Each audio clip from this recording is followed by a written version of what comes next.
at talaga namang nagpapakitab sa aking uso at talaga namang, nako, mahal na mahal ko pong totoo. Ipagpapalit ko na to sa misis ko sapagkat ito na aking papakilala ang talaga namang napakagandang prinsesa ng Kapatid Network. Palakpakan po natin, ladies and gentlemen, live na live, alive na alive, at talaga namang, ang ganda, Miss Jasmine Curtis Smith!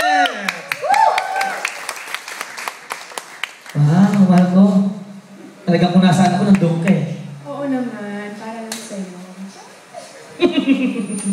O, kumusta naman? Alam ko na talagang napamahal na sa'yo mga Pilipino. Kung sakali namang ikaw ay magkakaroon ng isang pangarap na kaugalian o kailangang maging katangian ng isang lingkod bayan, ay mga ipinoboto namin dito.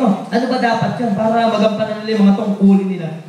Dapat talaga honesty, tsaka patience para yung bansa natin umangat siya na walang corrupt at laging may pasensya mga tao dahil good things, they take time talaga to eventually progress and become better. It doesn't just happen overnight. Kailangan pagpasensyahan natin ang mahabang oras na kailangan natin pagtiisan para mas lalong maging maganda ang ating bansa. Naku, mas maganda ka pa sa bansa namin. May pick-up line ako sa'yo. Ano yan eh? Alam mo ba na malaki ang pagkakaiba ng bahay niyo at ng puso ko? Bakit? Dahil sa bahay niyo, marami kang kasama, pero sa puso ko, nag-iisa ka. Kung ako'y muling magmamahal muli at iwanan ko na ang misis ko, alam mo bang ayoko sa babaeng katulad mo? Bakit? Dahil gusto ko, ikaw mismo. Halimbawa ako, boboto ako. Siyempre, pipili rin ako eh. Pero ayoko nang bumoto. Gusto ko maging kandidato. Anong ipapayo mo sa akin para siguradong solid sa akin yung mga botante ko? Basta dapat patunayan mo na kapag ikaw ang nanalo, lahat ng promises mo sa aming mga kababayan dito sa Pilipinas ay matutupad mo. Wow! At alam mo, dahil sa sinabi mo, bibigyan kita ng premyo. Dahil ito ay kantahan, jamming, Jasmine, alam mo bang bibigyan kita ng isang mga awit na talaga namang napakahusay sa pagbirit. Ito ay tinaguriang King of Acoustic Pop. Oo naman, oo. Naririnig mo ba yung pangalang Nyoy? Yung kumanta ng Nyoy, Nyoy, Puloy, naalala mo pa ba? Ay, hindi ba yun? Baka yung Nyoy, Nyoy, Nyoy, Nyoy, Nyoy, Nyoy. Ay, iba yun?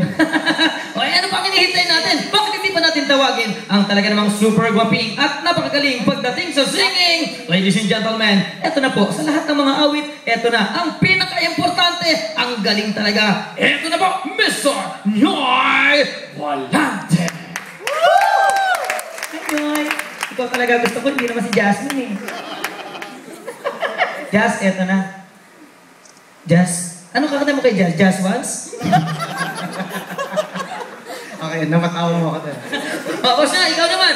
Ito, isang pumupunta rito sa bansa natin, gustong bihagin ng puso ko.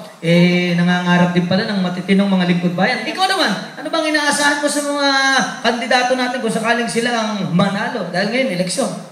Just like everyone else, syempre, gusto natin na kapag nanalo sila, yun nga, tuparin nila yung mga pinapangako nila. Kasi, syempre, hindi mo naman maaalis yung ibang kandidato kasi hanggang pangako, tapos pagdating ng pagka nakaupo na sila, medyo hindi mo na maramdaman yung mga pinapangako nila. Though hindi naman lahat. So yun nga, yun yung pinaka-hope ng lahat na sana maging maunlad